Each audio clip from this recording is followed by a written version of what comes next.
Star news eighty पर स्वागत है आपका। मैं हूं आपके साथ सुहानी।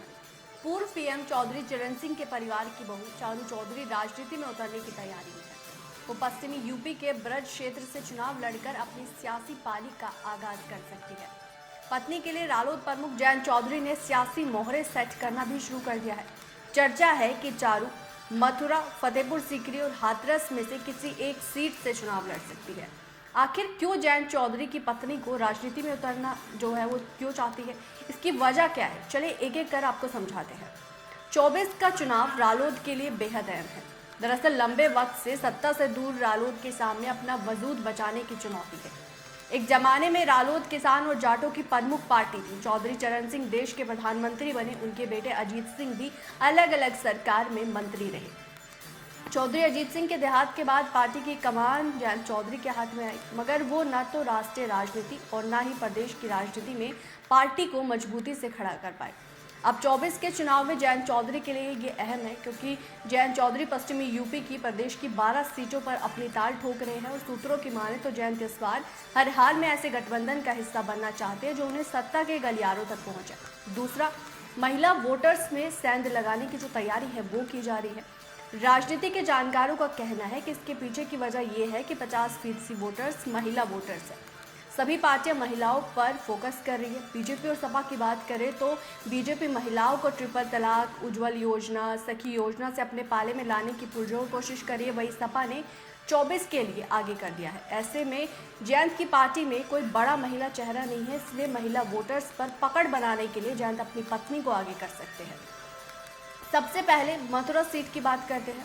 वर्तमान में यहाँ से बीजेपी की जो सांसद है हेमा मालिनी, वो यहाँ से सांसद है और माना जा रहा है कि इस बार बीजेपी हेमा मालिनी का टिकट काट सकती है।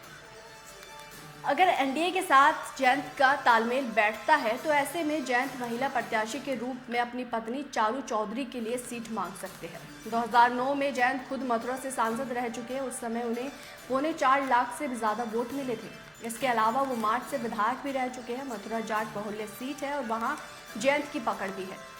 अगर हम बात करें फतेहपुर सीकरी की, तो हमेशा से रालोद की लिस्ट में ये रही है। 2014 में यहाँ से रालोद ने अमर सिंह को चुनाव लड़ाया था। हालांकि अमर सिंह यहाँ पर बहुत ज़्यादा असर नहीं छोड़ पाए, मगर फतेहपुर सीकरी जाट बहुल्य सीट है। इसे मिनी जाटलैंड भी कहा जाता है। यहाँ पर बीजेपी से पहले जाट नेता चौधरी बाबू साल सांसद थे और यहाँ अब पर राजकुमार चाहर सांसद है। ऐसे में जाट वोट बैंक पर पकड़ रखने वाली रालोद की नज़र भी इस सीट पर है। 2019 के चुनाव में सीट से चारू के लड़ने की चर्चा थी, लेकिन गठबंधन में ये सीट बसपा के खाते में गई, इसलिए रालोद ने यहाँ पर कोई कैंडिडेट नहीं उतारा। इन दो सीटों के अलावा रालोद हाथरस को भी अपने लिए सुरक्षित मानती है। ब्रज क्षेत्र में हाथरस की सीट भी उनके लिए मजबूत सीट है। 2009 में जब रालोद बीजेपी के साथ गठबंधन में थी तो ये सीट रालोद के खाते में आई थी और यहाँ से सारिका बघेल रालोद के सिंबल पर जीतकर सांसद पहुंची थी। ऐसे में रालोद इस सीट पर भी अपनी ताल ठोक सकती है। रालोद अलीगढ़ से ज़्यादा इस सीट को अपने लिए मजबूत मानती है। ऐसे में इन 3 सीटों में से किसी एक से चारू चौधरी के राजनीतिक पारी का आगाज करने की संभावना है। वहीं रालोद के ब्रज क्षेत्र अध्यक्ष बल चाहर का कहना है कि चुनाव की तैयारी चल रही है और ब्रज क्षेत्र में मथुरा, फतेहपुर या हाथरस किसी एक सीट से चारू चौधरी अपनी चुनावी पार्टी की शुरुआत कर सकती है। अब देखना होगा कि वो किस सीट से चुनाव लड़ेंगे, लेकिन इस रिपोर्ट पर आपकी क्या राय है, आप क्या समझते हैं, वो ज़रूर कमेंट बॉक्स में बताएगा। मेरे साथ फिलहाल इतना ही, मुझे दीजिए इजाज़त। नमस्कार।